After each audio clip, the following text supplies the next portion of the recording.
ಧಾರ್ಮಿಕ ನಂಬಿಕೆಗಳ ಪ್ರಕಾರ ಅಮಾವಾಸ್ಯೆ ಮತ್ತು ಹುಣ್ಣಿಮೆ ತಿಥಿಗೆ ವಿಶೇಷ ಮಹತ್ವವಿದೆ. ಅದರಲ್ಲೂ ಪವಿತ್ರ ಮಾಸಗಳಲ್ಲಿ ಬರುವ ಹುಣ್ಣಿಮೆಗೆ ಹೆಚ್ಚಿನ ಪ್ರಾಮುಖ್ಯತೆ ನೀಡಲಾಗುತ್ತದೆ. ಹಾಗೆಯೇ ಮಾಘ ಮಾಸದಲ್ಲಿ ಬರುವ ಹುಣ್ಣಿಮೆಯು ತುಂಬಾ ಶ್ರೇಷ್ಠ. ಫೆಬ್ರವರಿ 24 ನಾಳೆ ಶನಿವಾರ ಮಾಘ ಮಾಸದ ಹುಣ್ಣಿಮೆಯು ಬಂದಿದೆ. ಹುಣ್ಣಿಮೆಯ ತಿಥಿ ಸಮಯವು ಫೆಬ್ರವರಿ 23 ಮಧ್ಯಾಹ್ನ 3:36 ಆರಂಭವಾಗಿ ಫೆಬ್ರವರಿ 24 ಸಂಜೆ 6:03 ಮುಕ್ತಾಯವಾಗುತ್ತದೆ. ಸಾಮಾನ್ಯ ದಿನಗಳಲ್ಲಿ ನಾವು ಮಾಡುವ ಪೂಜೆ ಪುನಸ್ಕಾರಕ್ಕೆ ಸಿಗುವ ಫಲಕ್ಕಿಂತ ಹುಣ್ಣಿಮೆಯ ದಿನ ಮಾಡುವ ಪೂಜೆಗೆ ದುಪ್ಪಟ್ಟು ಫಲ ಪ್ರಾಪ್ತಿಯಾಗಿ ಶಾಶ್ವತವಾಗಿ ಉಳಿಯುತ್ತದೆ.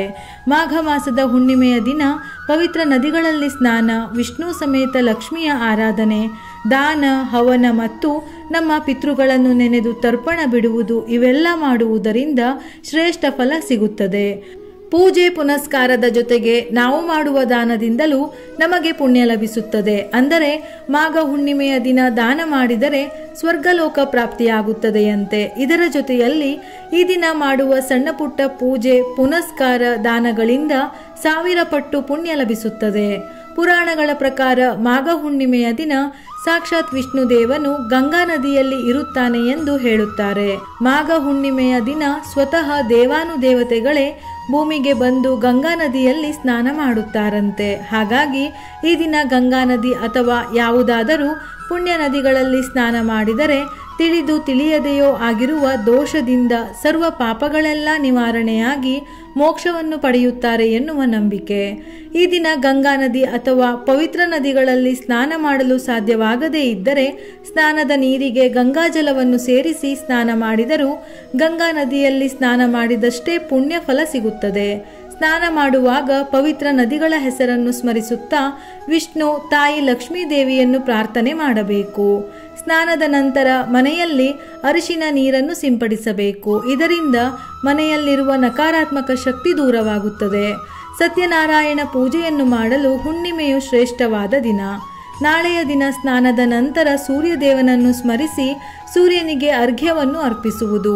ಕಪ್ಪು ಎಳ್ಳಿನಿಂದ ಪಿತೃಗಳಿಗೆ ತರ್ಪಣವನ್ನು ನೀಡಿದರೆ ತುಂಬಾ ಒಳ್ಳೆಯದು.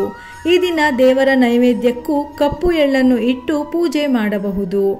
ನಾಳೆ ವಿಶೇಷವಾಗಿ ಪೂಜೆಯ ಸಮಯದಲ್ಲಿ ವಿಷ್ಣುವನ್ನು ಸ್ಮರಿಸಿ ಎಳ್ಳಿನ ಎಣ್ಣೆಯ ದೀಪವನ್ನು ಹಚ್ಚಬೇಕು.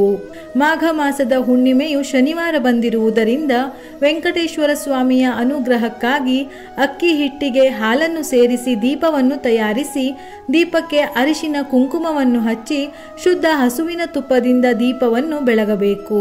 ವಿಷ್ಣುವಿನ ಪೂಜೆಗೆ ಏನಿಲ್ಲವೆಂದರೂ ಒಂದು ದಳವಾದರೂ ತುಳಸಿ ಬೇಕೇ ಬೇಕು. ಹಾಗಾಗಿ ತಪ್ಪದೆ ತುಳಸಿಯನ್ನು ಅರ್ಪಿಸಿ ವಿಷ್ಣುವಿನ ಆರಾಧನೆ ಮಾಡಿ. ಈ ದಿನ ಮನೆಯಲ್ಲಿ ಪೂಜೆ ಮಾಡುವಾಗ ಗಾಯತ್ರಿ ಮಂತ್ರ ಅಥವಾ ಓಂ ನಮೋ ನಾರಾಯಣ ಎಂಬ ಮಂತ್ರವನ್ನು 108 ಬಾರಿ ಪಠಣ ಮಾಡುವುದು ಕೇಳುವುದು ಒಳ್ಳೆಯದು.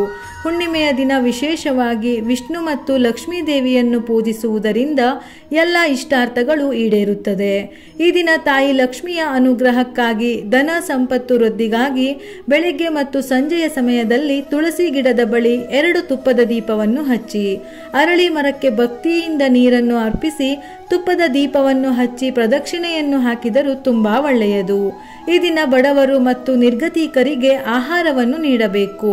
ಇಲ್ಲವಾದರೆ ನಿಮ್ಮ ಕೈಲಾದಷ್ಟು ಆಹಾರಕ್ಕೆ ಸರಿಹೊಂದುವಷ್ಟು ಹಣವನ್ನು ದಾನ ಮಾಡಿ. ಬ್ರಾಹ್ಮಣರಿಗೆ ಆಹಾರ, ಬಟ್ಟೆ ಮತ್ತು ದಕ್ಷಿಣೆ ನೀಡುವುದು ಶುಭವೆಂದು ಪರಿಗಣಿಸಲಾಗುತ್ತದೆ. ಈ ದಿನ ಕಪ್ಪು ಎಳ್ಳನ್ನು ಕೂಡ ದಾನ ಮಾಡಬಹುದು.